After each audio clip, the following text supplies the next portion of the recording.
Ladies and gentlemen, welcome back to the Team Takeover interviews. My name is Ross, aka Takeover Sports, and today I am joined by the current defensive coordinator and recruiting coordinator at McPherson University, Coach Mike Leppke. Coach Leppke, how you doing, man? I'm good. How are you? I'm good, man. I appreciate you taking time out of your busy schedule. I know spring break is going on. I know spring training is about to start up. We're going close into spring practice, and then after that, it's all full gear into football season. Yeah. Yeah, we're three practices in right now. Get a refresh and recharge a little bit here over break. And like you said, it's all gas when we get back to work next week. There you go. There you go. So again, I do appreciate you taking some time out. Before we kind of start diving into the team and everything, I want to go a little personal, talk about your background, because this isn't your Yeah. first time at McPherson. You were actually a student Yep. there, Yeah. and you were an assistant for a couple years. So if you can kind of talk about that experience before we kind of get deep Yep. into that ride that you took coming back. Yeah. Graduated from McPherson College in 2013. Played there from 2009 until I graduated. Started coaching there immediately right after. I spent the 2013 season, 2013 season there on staff, kind of while I finished school and whatnot, essentially in a GA Hmm. type role. From there, went to Quincy University, actually where I'm at right now in Quincy, Illinois. The GA, moved to a Division II in Minnesota, Hmm. Minnesota Moorhead. Then I got the opportunity to coach at University of Wyoming. When FBS football calls, you don't say no, especially when you can move and throw all your personal belongings in a car and you're just trying to figure out the way the world works on this side of it. Yeah. Um, from there, actually went back to McPherson for a month before Quincy University called me again. I took Quincy, was there for 3 years, and then moved to Missouri Southern in the MIAA. Had a lot of mutual connections there as a team at Bradley. Got the head coach job, and that was a no-brainer opportunity for me to go coach Division II football at arguably the highest level you could. And then got the opportunity last January to come back home and get to call defense for the first time. And I kind of say this on recruiting days. It was the easiest decision I ever made to take this job. It was close to a set of grandma and grandpa to have Right. little more help with the two little ones. Hmm. Um, getting to be close to home was important to me. I've known Coach Fiskus, our head coach, for a long time. We share a lot of like-minded values when it comes to building the program and doing things the right way. And then I care about this place. I had a great experience here as a player, and getting to pay it forward a little bit, and to selfishly get to be a coordinator for the first time was important to me. But it was the first time I'd taken a job where I truly knew and cared about the place. Again, I've enjoyed everywhere I've been, but this one was more than personal. So getting to come home and take care of it the right way, and to be a part of a fun staff, a lot of familiar faces walking around campus, it was a no-brainer opportunity for me. No doubt, no doubt. Well, from all of those stops that you did bring up, of course, Minnesota State, Quincy, Wyoming, what were some things that you learned from each place that you kind of took coming back here to McPherson? Yeah, I think kind of going in order. When you first get into coaching, you don't know what you don't know, and you're just trying to figure out what you believe in, and much less why you believe in it.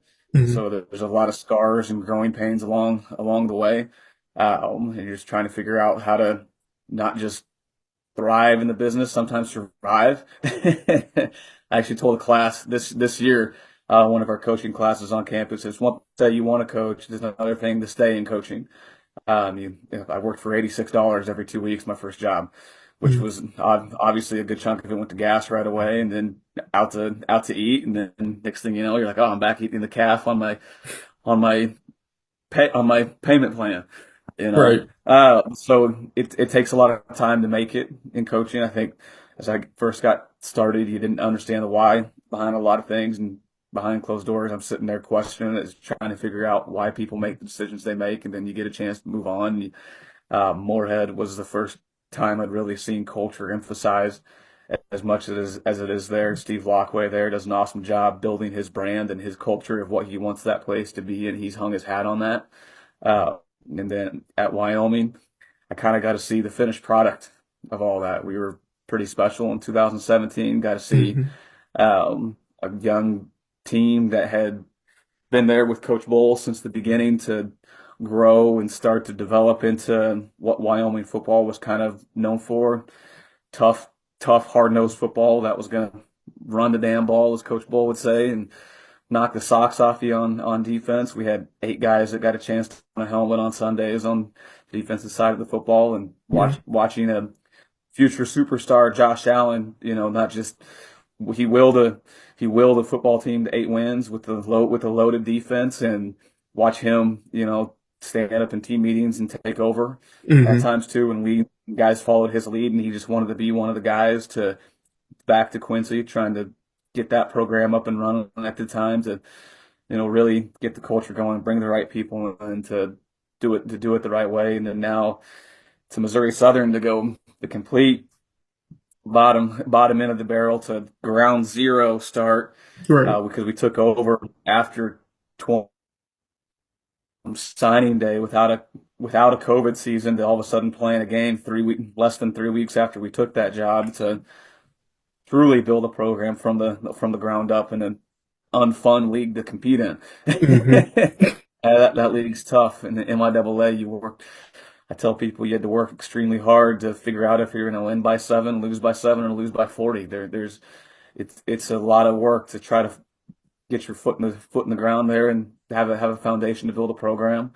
Um, and you got to do aspects of it there, from the transfer portal, the high schools, the relationship building. That's closer to FCS football than it is Division II football. Definitely. And now here in McPherson, the last year to have the year we had, it was a fun ride, but those seniors believed in the vision that Coach Fisk has had. Um, they were about their business. They were tough as nails, and it was fun to see those guys have a player-led culture, and me just kind of be along, help guide them a little Hmm. bit, and put the pieces together and help have the year we had on each side of the football. Absolutely. Absolutely. Now, earlier you did talk about how it's kind of a long ride and a long journey for coaches. I did want Yeah, to ask you, it is a grind. Who are some coaches that kind of helped you keep going? Or was it more like, I know what I'm doing, I know what I'm going to do. Let's keep pushing. yeah. It starts from when I was actually here in college. Decided pretty early in college I wanted to get into coaching. My first coach here was Brian Ward, who's the defensive coordinator at Arizona State. So got to know him obviously really well, and he's someone I can reach out to if I ever need anything. We still do a lot of the same things, X's and Yeah. O's, Y's, and whatnot. And then the defensive coordinator at the time, Tasso, um, was one of my main recruiting coaches here back in the day, pre huddle highlight days and whatnot, sending out DVDs. Off when I show him that. Um, he's always been a resource for me after McPherson to get my first GI. He Hmm. brought me to Quincy, and then a couple years later, he helped get me on at Missouri Southern. Has been a huge resource for me when I was at Wyoming. It was one of those kind of roles.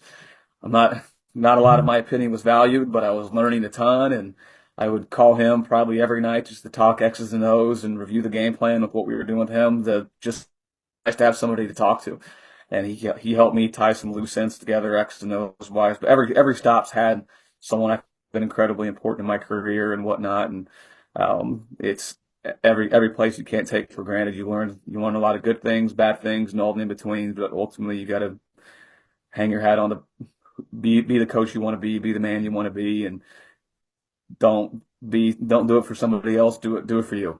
Do it for you. Do it for the kids, and as long as you're there to serve them, to me, you're in the right.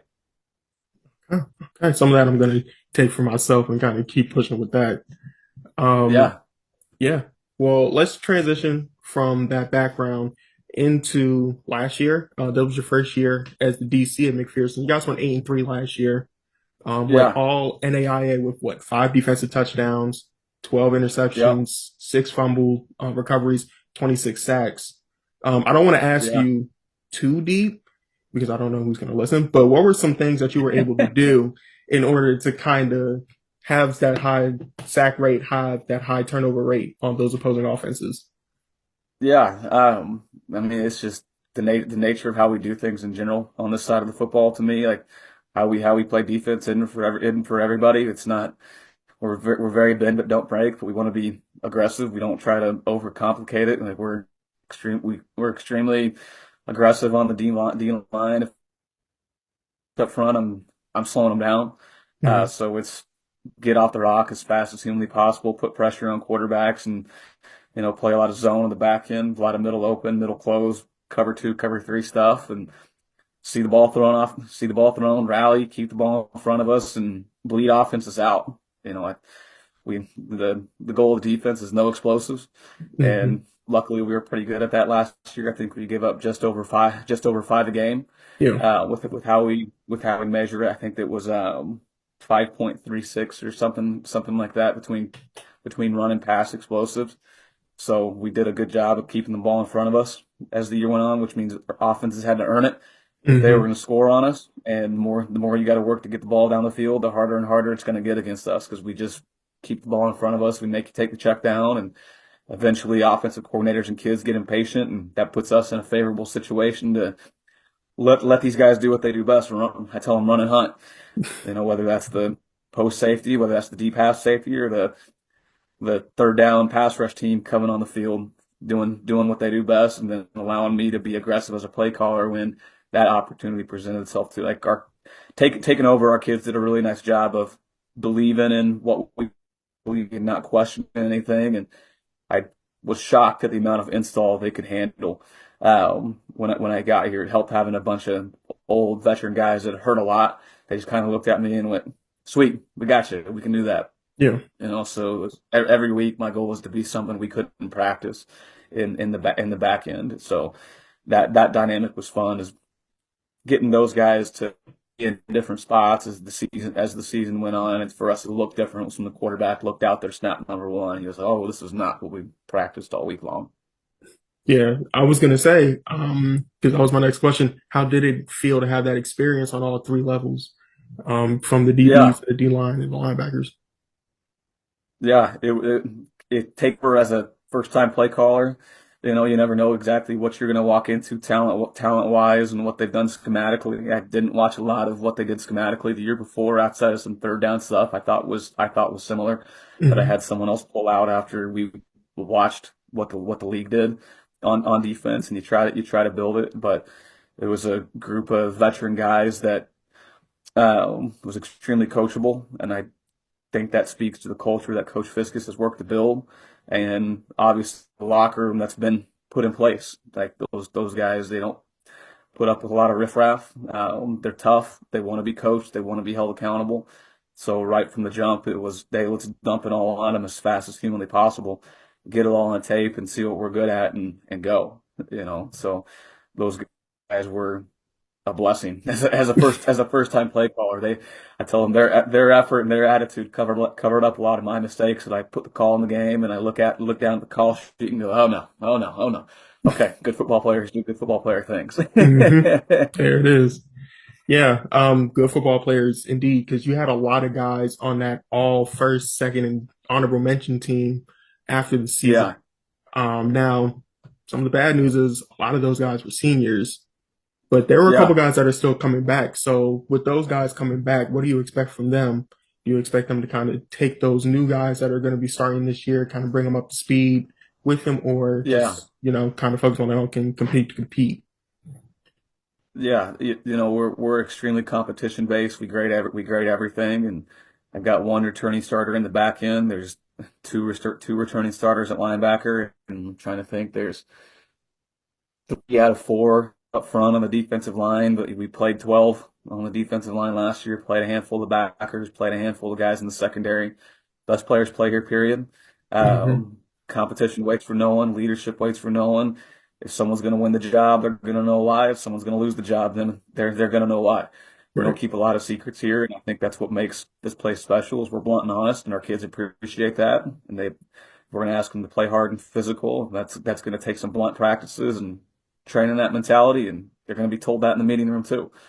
As far as the guys that are back, like, they're some of our best leaders, which definitely helps when they're some of our best football players, Hmm. and they've done a good job of continuing to elevate the standard here. We've had a handful of new guys into the secondary that are finding their place, competing for jobs. And I told one of them who's a mid-year transfer from Davenport. He's seen a lot of football too. Like I wanted another adult in the room that's seen it, heard it, can roll with the punches, knows what the expectation is, know what hard work looks like, sounds like, feels like, and if he doesn't like the standard in the room to change it, and that Donovan Franklin is someone that's about his business. Okay. His mentality walking into workouts from day one is, I'm here to get better. This is going to help me get better. This is what the coaches say. This is what the players say works. We're gonna do it full speed, and it's been fun to see him and the others raise their expectations for each other as they go and pin their ears back and compete. Absolutely. I was going to ask you, since we're in spring, if you had any names of guys that you were looking to step up as those leaders, excuse me, for the leadership role and kind of Yeah, step up and perform. our off-season leadership group has a handful of different personalities that they're still figuring out how to use it. Mm-hmm. Um, whether it's Kirby Lewis, a corner who never stops talking, looking lock it in, Mm-hmm. and it's a good talkative. It's a good talkative because it gets him going, gets his teammates going. But he also is extremely competitive and misses faults too. And like I tell him self-awareness is the best awareness. When he messes up, whether it's on the field, off the field, he's the first one to tell you. And I appreciate that. There's Matt Garcia, who's a safety going into year 3 in the program, who's always making sure people are up. Well, it's a young guy, old guy, and he's right in the middle. He's he's always up. If Mm-hmm. someone's language isn't right, he'll walk him back out the door, tell him try again, and walk him back in. He's 160 pounds, so it's fun to see. It's fun to see him do that. We have Lester Amos, who's returning to the second team, KCAC defensive lineman. I call him Shrek. I call him Wreck-It Ralph. Man, he is a big old grizzly bear. And if he doesn't like what's going on, he's going to let you know. Okay. There's just so many guys that go about their business and do things the right way. It's hard to like those are three that stand out for me. Then, like I already mentioned, Donovan Franklin, who's seen a lot of football and came from a higher level, and found himself here. He doesn't wait for his month. He doesn't wait. Tell him leadership waits for nobody, and man, he acts like a vet. He acts like a vet should that's been here for 4 years. Um, Notebook out, extremely communicative. Will get under people's skin if they're not competing the right way. He's very demanding on the football field, and that leaks into his teammates, but also leaks into coaches too. Going, man, this is someone that wants to be coached, and Yeah. that's fun to have. Yeah. No doubt. No doubt. Well, couple more questions for you. Kind of Yeah, reflecting again from last year and then looking forward into that recruiting class.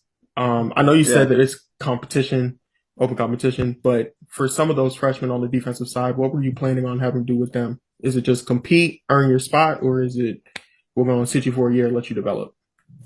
Yeah, that's best players play. I keep saying that. Yeah. They got a small window to prove it physically and mentally and emotionally that they're ready. Hmm. Handful of guys that did it last year. They got the younger we got at certain spots, the better we got at certain spots because the talent met the production of the older people, and then it started to surpass that when the talent met the knowledge of that as well. Hmm. So some guys like Michael Allen, who's in the running to be starting 3 technique for us this year, he got better as the year went on, and his rep count went up because he understood more of what we were asking, and he was physically better than some of the guys that were in front of him when he got here. Okay. Kevin Hasley at nickel, same thing. Xavier Tates, who's in the running to start at free safety, like they had the physical ability to do it, the emotional ability to handle what it takes to be a college football player, and the physical talent to go beat somebody out and to steal reps. You Hmm. know, uh, Freshmen that are coming in, they got to prove it physically, they got to prove it mentally, and as we start to send installs out to those guys over the summer, the ones that text me with questions are usually the ones that are going to find themselves moving up the depth chart quicker because they're asking me, what does this word mean? Right. They'll send me a They'll send me a screenshot of the huddle install. Did he play this right? What is this? How do you coach this? Versus just generic college questions. Sometimes like these guys dive right into football, and they figure out the college part as it comes up.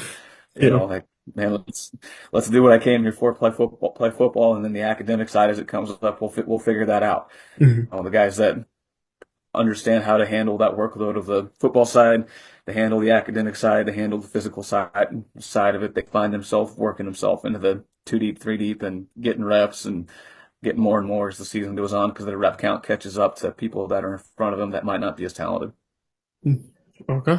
Okay. Well, look, last two questions. Again, I appreciate you sitting down, taking Yeah, some time out to sit with me. For any new coaches that are trying to get their footing into the college football world, what advice would you have for them? yeah. Be a sponge. Write things down, and don't always be so quick to speak. Be where your feet are. Let the moment catch up to you. Let the experiences catch up to you. Like there's good experiences, bad experiences. They're all valuable. Um, you're not trying to be someone else. Be you. And until you get a bunch of experience, you might not know who you are as a coach, and that's fine.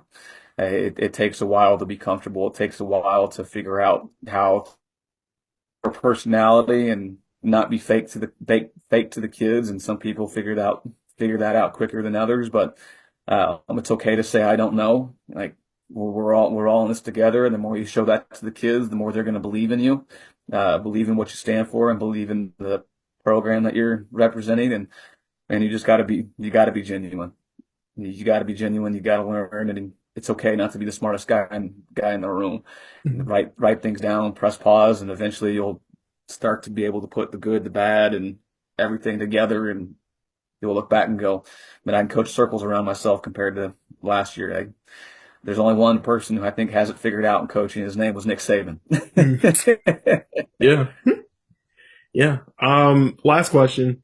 For any students that are kind of trying to find their way into a college campus, so any recruits, class of 2025, Yeah, 2026, what advice would you have for them? yeah. Be aggressive. Be aggressive academically. Be aggressive physically. It's your process, not mine. It's your process, not the schools that are recruiting you. Mhm. Pick three or four things that are important to you in your recruiting process. And I tell this to anyone that's interested in us. If we don't have those three or four things, don't come here. Uh, um, don't settle financially, academically, physically, socially, spiritually, culturally, whatever that checklist may look like, distance from home. If we don't fit the profile of what you really value, and that's anywhere in the country, don't go there. NIL only exists for a very small population, but it's the most popular thing that we all obviously look at and hear. Here, Mhm.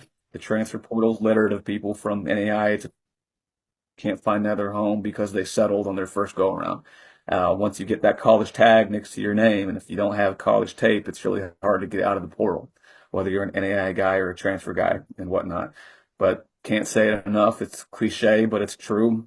Grades, grades, grades. We won't evaluate anyone who reports below a 3.0, because they won't make it here academically. That line for us has helped our retention rates dramatically since we Mhm. raised that line to our program. Take care of your grades, especially the smaller levels of football. The more it's going to help you scholarship wise too. Whether no matter how that plays, scholarships NAI, Division two, Division three, grades are king. Grades are king. Grades are king. And then the talent's obviously going to have to show up. But grades sure help you get your foot in the door first. There you go. There you go. Well, Coach Leppke, I appreciate you sitting down with me again, man. Enjoy the rest of your spring break and then all full tilt to the football season. Yeah, absolutely. Thanks for having me.